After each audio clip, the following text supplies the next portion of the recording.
सहनाववतु सहनौ भुनक्तु सह वीर्यं करवावहै तेजस्विनावधीतमस्तु मा विद्विषावहै। ओम शांति शांति शांति। वैदिक जीवन पद्धति की इस कक्षा में आप सभी का हार्दिक स्वागत है, अभिनंदन है। परमपिता परमेश्वर के द्वारा यह जो उपदेश हम सबके लिए है कि हमारा जीवन किस प्रकार से संचालित हो, हम इस संसार में किस प्रकार से वर्तें, किस प्रकार से हमारा व्यवहार हो, व्यक्तिगत जीवन, सामाजिक जीवन, प्रत्येक व्यवहार के परिष्कार के लिए, सच्चे सुधार के लिए, संस्कार के लिए उस विधाता ने वेद रूपी जो ज्ञान बनाया है, जो ज्ञान दिया है, जो संविधान इस मनुष्य के लिए बनाया है, जब तक इस विज्ञान को, इस संविधान को, इस विधान को हम नहीं मानेंगे, नहीं जीवन में उतारेंगे, तब तक हमारा कल्याण नहीं हो सकता है। इसके अतिशय कल्याण के लिए हमारा परम कर्तव्य है कि हम इस प्रकार से अपने जीवन को जिएं जिसमें आत्म कल्याण हो, जिसमें परिवार समाज कल्याण हो, जिसमें राष्ट्र कल्याण हो और विश्व कल्याण हो। मनुष्य की प्रवृत्ति यही उचित है, यही मर्यादित है कि अपने उत्कर्ष के साथ साथ समाज, राष्ट्र और इस सारे संसार का भी उत्कर्ष करे। अपने तन मन के स्वास्थ्य के साथ साथ समाज, राष्ट्र और संसार के स्वास्थ्य का भी ध्यान रखे। व्यष्टि से समष्टि का कल्याण परम महान है, परम कर्तव्य हमारा है और इस महान कार्य के लिए इस वेद रूपी ज्ञान का आधान अवश्य हमको करना चाहिए। हम ऋग्वेद के तीसरे मंडल के 5वें सूक्त का स्वाध्याय कर रहे हैं। बहुत ही सुंदर वेद मंत्र हैं। आज हम इस सूक्त के 8वें मंत्र का स्वाध्याय करेंगे और बहुत ही सच्चा, बहुत ही अच्छा यह हमारा कर्तव्य है कि वेद के इस संकेत का, आदेश का, उपदेश का हम अपने स्वभाव में, अपने आचरण में उसको लाएं। तो आज का वेद मंत्र बहुत ही सुंदर है कि हम अपने आहार की शुद्धि सुनिश्चित करें और परमात्मा के द्वारा जो निर्देश दिया गया है, वानस्पतिक आहार, वानस्पतिक जो भोजन है उसको ग्रहण करना। तो वेद मंत्र मैं लिखता हूँ, फिर चर्चा करता हूँ आपके समक्ष।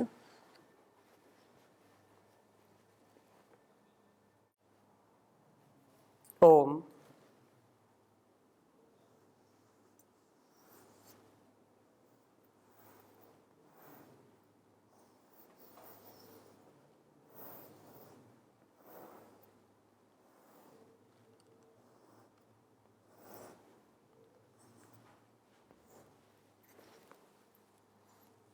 सद्यो जाता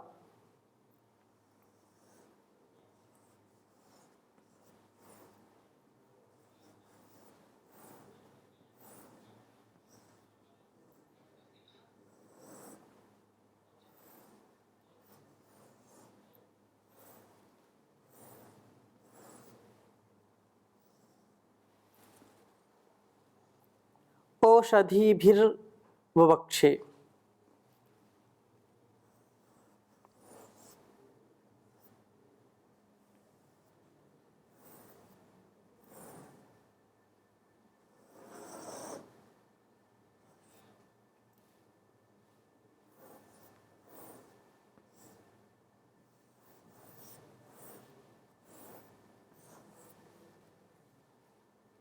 ओषधीभिर्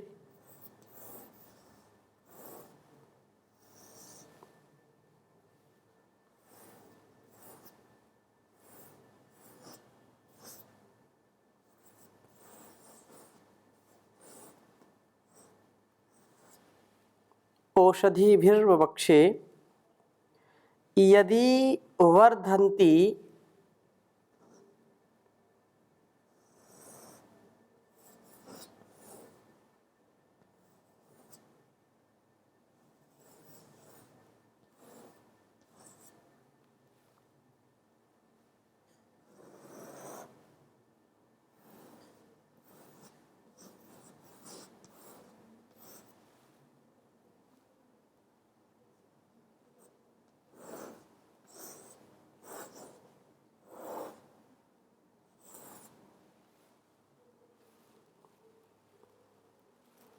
यदि वर्धन्ति प्रस्वघृतेन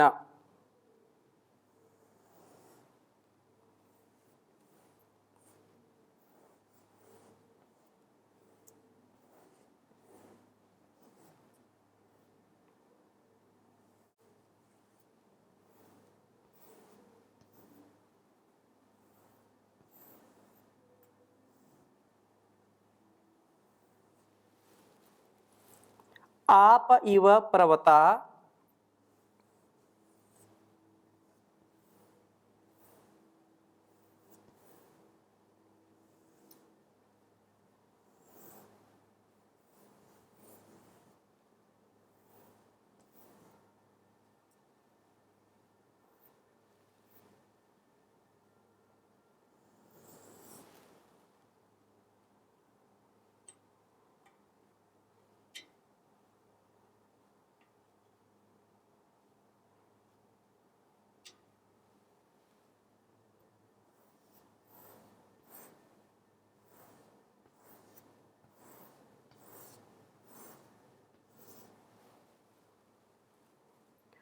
शुंभमाना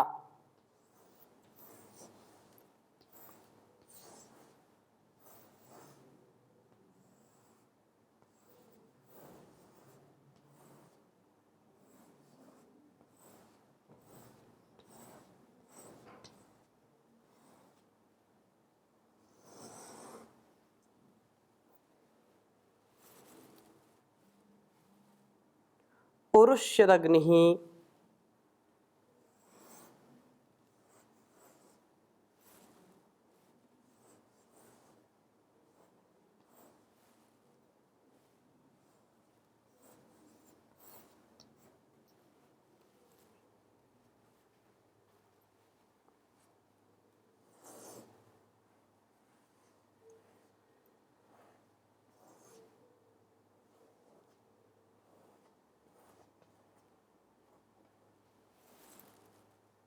पित्रोरुपस्थे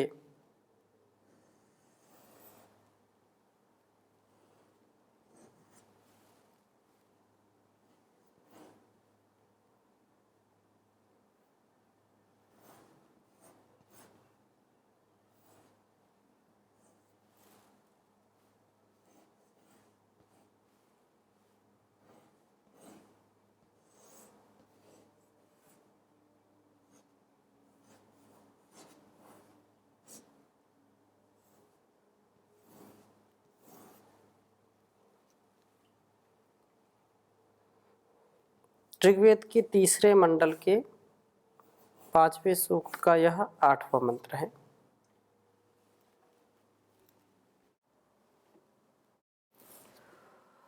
ओम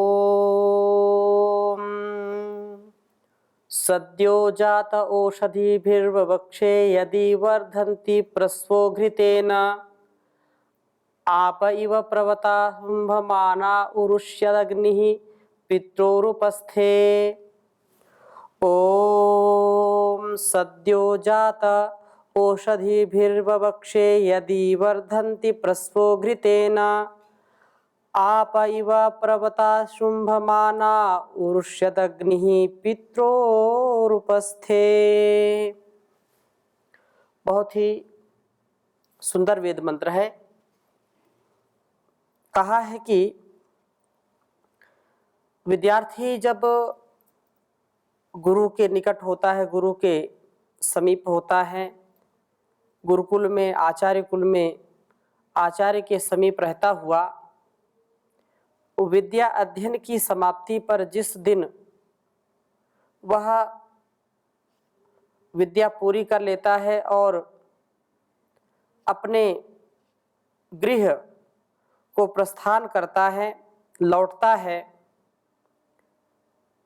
यह उसका द्वितीय जन्म माना जाता है। और इसमें बहुत ही सुंदर अथर्ववेद में ब्रह्मचर्य सूक्त में बहुत सुंदर वेद मंत्र उसमें दिए हुए हैं ब्रह्मचर्य के विषय में। और जिस दिन उसका यह व्रताभ्यास, विद्याभ्यास परिपक्व हो जाता है, जब वह आचार्य से विद्या पूरी करके आज्ञा पूर्वक अपने घर को जाता है, तो तम जातम दृष्टुम अभिसंयन्ति देवाः। यह जो उसका नया जन्म है, नया जिसका जीवन है, एक माँ के गर्भ से जीवन होता है, दूसरा विद्या के गर्भ से, गुरु के गर्भ से उसका जन्म होता है, तो यह द्वितीय जन्म माना जाता है। और इस उत्पन्न हुए को देखने के लिए जब द्वितीय जन्म यह ले लेता है, उसको देखने के लिए लोग एकत्र होते हैं। तम जातम दृष्टुम अभिसंयन्ति देवाः। लोग एकत्र होने लगते हैं, उसकी दिव्यता, उसकी भव्यता को समझने के लिए, उसके दर्शन के लिए लोग लालायित रहते हैं। यह सद्यः जातः, शीघ्र जन्म को प्राप्त हुआ औषधि भी ववक्षे, औषधियों से वृद्धि प्राप्त करता है। आचार्य कुल में तो वन्य फल मूल आदि ही इसके पवित्र भोजन होते हैं। अब गृहस्थ में आने पर भी यह वानस्पतिक भोजन पर ही अपना आधार रखता है। परमपिता परमेश्वर ने हम मनुष्यों के लिए इतने प्रकार के वनस्पतियों का निर्माण किया, इतने प्रकार के फल फूल कंदमूल, जो सभी प्राणियों से सबसे अधिक मनुष्य के लिए भोग्य सामग्री बनाई है। इतने प्रकार के फल, इतने प्रकार के मेवे, इतने प्रकार के अन्न शाक उस परमात्मा ने बनाए हैं। परंतु मनुष्य का स्वभाव जो अज्ञानता में, अविवेक में, संकीर्णता में, स्वार्थ में, वासना में, या ये कहें कि उसके आसुरी भाव के कारण वह अपने स्वभाव से नीचे गिर जाता है, और इतना नीचे गिर जाता है कि पशु से भी बदतर उसका जीवन हो जाता है। परंतु जो वेदानुकूल जीवन जीते हैं, शास्त्र अनुकूल जीवन जीते हैं, वे कभी भी ऐसे आहार को ग्रहण नहीं करते जिसमें हिंसा होती है। औषधि से युक्त जो हमारा आहार है, वह हमारे तन मन को स्वस्थ बनाने वाला है, वह जीवन का आधार है। गुरुकुल में, आचार्य कुल में, गुरु के समीप, उनके सन्निधि में जो सात्विक आहार लेकर के अपना जीवन परिष्कृत करते हैं, वो जब घर जाते हैं, गृह जाते हैं, वहाँ भी वही जो जीवनचर्या, जो दिनचर्या, जो आहार गुरु के समीप उन्होंने ग्रहण किया है, वही जीवन शैली बन जाती है और वह वास्तव में तेजस्वी, वर्चस्वी होते हैं। ओजस्वी होते हैं। तो यही वेद मंत्र का यहाँ पर आशय है। औषधि भी ववक्षे, औषधियों से वृद्धि प्राप्त करता है। और आचार्य कुल में तो वन्य फल फूल आदि ही इसके पवित्र भोजन होते थे। अब गृहस्थ में आने पर भी यह वानस्पतिक भोजन ही अपना आधार रखता है, अर्थात भोजन जो है वह जो शरीर के लिए, स्वास्थ्य के लिए उचित है, स्वाद के लिए नहीं, स्वास्थ्य के लिए ही ग्रहण करता है। यहाँ पर वह राजसिक तामसिक आहारों से बचता है, उनमें प्रवृत्त नहीं हो जाता है। यत ई, चूंकि निश्चय से घृतेन, घृत के साथ प्रस्वः फल ही वर्धयन्ति, फल ही इसके वर्धन का कारण बनते हैं। वर्धयन्ति, इसलिए यह शुंभमानाः आपः, शोभायमान जल इव, जैसे पर्वता निम्न मार्ग से गति वाले होते हैं, इसी प्रकार नम्रता से सदा गतिशील बना रहता है। इसकी क्रिया जल प्रवाह की तरह शांत व स्वाभाविक सी हो जाती है और यह कभी उन कर्मों का गर्व नहीं करता है, कभी भी उन कर्मों के प्रति अहंकार नहीं करता है। वास्तव में जब आहार शुद्ध होता है तो व्यक्ति का विचार भी शुद्ध होता है। यदि आहार शुद्ध नहीं है तो विचार भी कभी शुद्ध नहीं हो सकता है। आहार शुद्धो सत्व शुद्धि कहा है। यदि आहार ठीक है तो उससे हमारा मन भी पवित्र रहेगा और जितना मन पवित्र होगा उतना ही हम चिंतन और मनन पवित्रता से कर पाएंगे।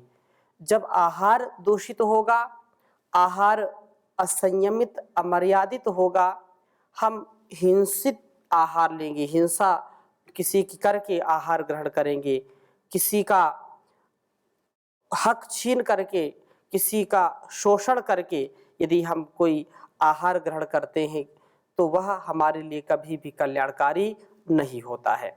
इसलिए यह प्रथम शर्त है कि हम अपने जीवन और इस जगत के कल्याण के लिए सदा सर्वदा ऐसे शुभ गुणों का आधान करें।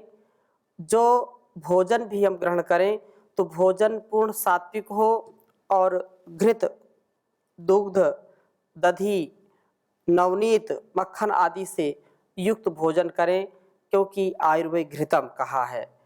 जब ऐसे आहार हम खाते हैं, लेते हैं, तो सात्विक हमारे अंदर वृत्ति बनती है और हम शुचिता पवित्रता से जीवन को दिव्यता से जी पाते हैं। कहा है कि स्वाभाविक सी यह जो प्रवृत्ति है, जो सात्विक विचारधारा में अपने आप को ले जाते हैं, वे तामसिक और राजसिक प्रवृत्ति में कभी नहीं जाते हैं। उनका ज्ञान उनको सदा उत्थान की ओर ले जाता है, पतन की ओर कभी नहीं ले जाता है।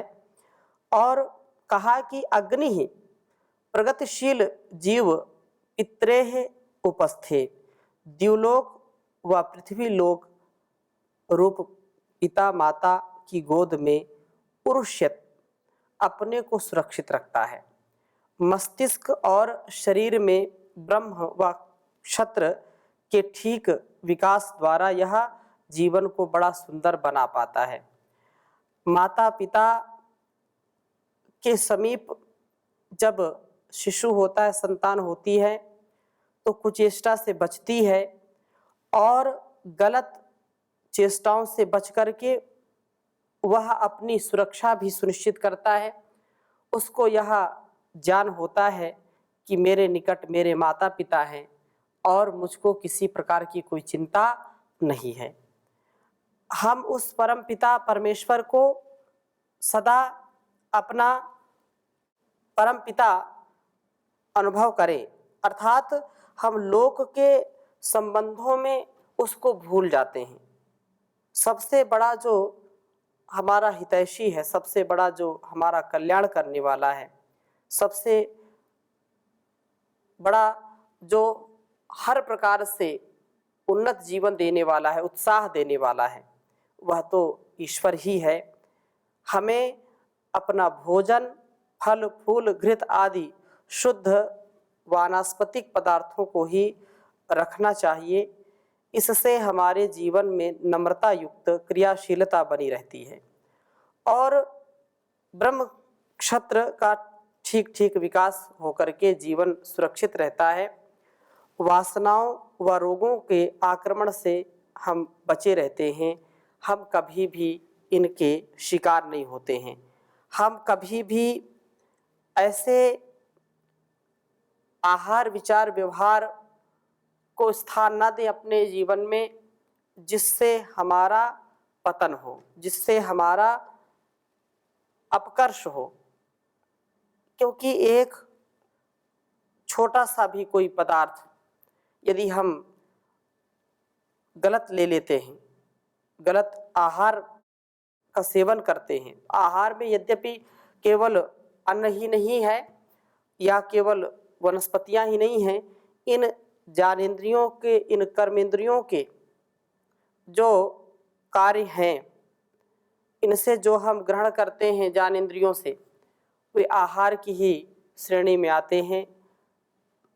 आँखों से देखने का, कानों से सुनने का, रसना से चखने का, नासिका से सूंघने का, त्वचा से स्पर्श करने का, ये जो कार्य हम करते हैं वास्तव में ये आहार के रूप में ही हैं। और यह आहार हमारे संस्कारों का परिष्कार करता है। जितना शुभ आहार हम लेंगे, अच्छा आहार लेंगे, पाप मुक्त, हिंसा मुक्त आहार लेंगे, उतना ही हमारे अंदर शुद्धता का, शुचिता, पवित्रता का, आनंद का, सुख का आधान होता चला जाएगा। दुखों का और रोगों का नाश करने के लिए यह अत्यंत आवश्यक है। लेकिन जब कोई ऐसे आहार ग्रहण नहीं करता है और अपनी छोटी सी जुबान के लिए दूसरों की हिंसा करके, जीव जंतुओं को मार करके खाता है, केवल अपने स्तर को ऊंचा बनाने के लिए, क्योंकि आज का जो समाज है ऐसी विचारधारा से गुजर रहा है जहां पर उसका क्या स्तर हो हम सुनिश्चित नहीं कर पाते। जो मादक द्रव्यों का सेवन करते हैं, मांस भक्षी होते हैं, जितना जो हिंसा करते हैं, उनको लोग समझते हैं कि ये बहुत वीवीआईपी हैं, बहुत बड़े हैं। और जो जीवों पर दया करते हैं, जो अहिंसा का पालन करते हैं, जो चींटी भी यदि गलती से उनके पैरों के नीचे आ जाए तो पश्चाताप करते हैं, ऐसे लोगों को कुछ लोग बिल्कुल अनपढ़, बिल्कुल ऐसा समझते हैं कि ये तो समाज में जीने लायक नहीं है, इनका स्तर समाज में कोई है ही नहीं। तो यह जो विचारधारा है या जो मानसिकता लोगों की हो गई है, ये बड़ी भयावह है, इससे हम बचें। इसलिए बहुत सुंदर बात कही है कि हम अपने जैसे संतानों को चाहते हैं वैसे ही सभी जीव जंतु, चाहे गाय हो, चाहे बकरी हो, चाहे मुर्गा मुर्गी हो या कोई भी पशु पक्षी हो, क्योंकि मनुष्य का इतना स्वभाव बिगड़ चुका है कि कोई भी जलचर हो, चाहे नभचर हो, चाहे थलचर हो, कुछ भी छोड़ा नहीं इसने, सब हजम। तो ऐसी जो स्थिति है, ये स्थिति कभी भी शांतिदायक, कभी भी सुखदायक, आनंददायक नहीं हो सकती है। वेद के अनुकूल यदि आचरण करेंगे तब तो जीवन ठीक है, और वेद के प्रतिकूल, वेदोपदेश के प्रतिकूल यदि हम आचरण करते हैं तो हमारे लिए कल्याणकारी नहीं होगा।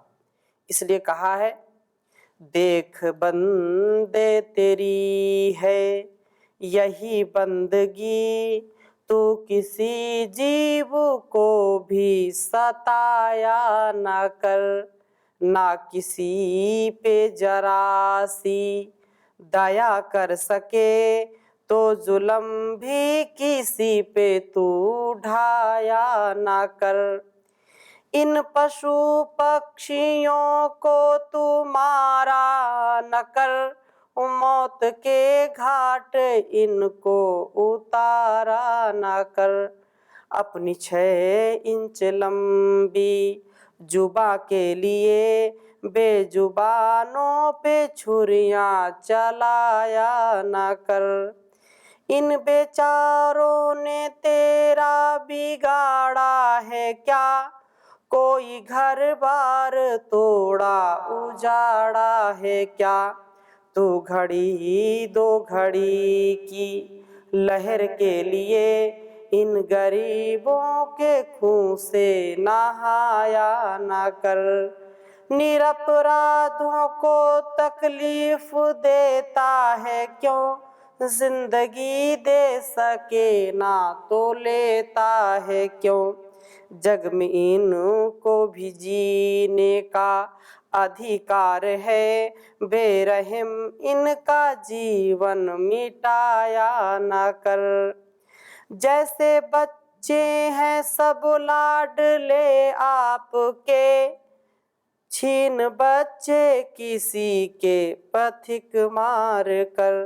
अपने बच्चों को हरगिज खिलाया न कर, देख बंदे तेरी है यही बंदगी, तू किसी जीव को भी सताया न कर, तू किसी जीव को भी सताया न कर।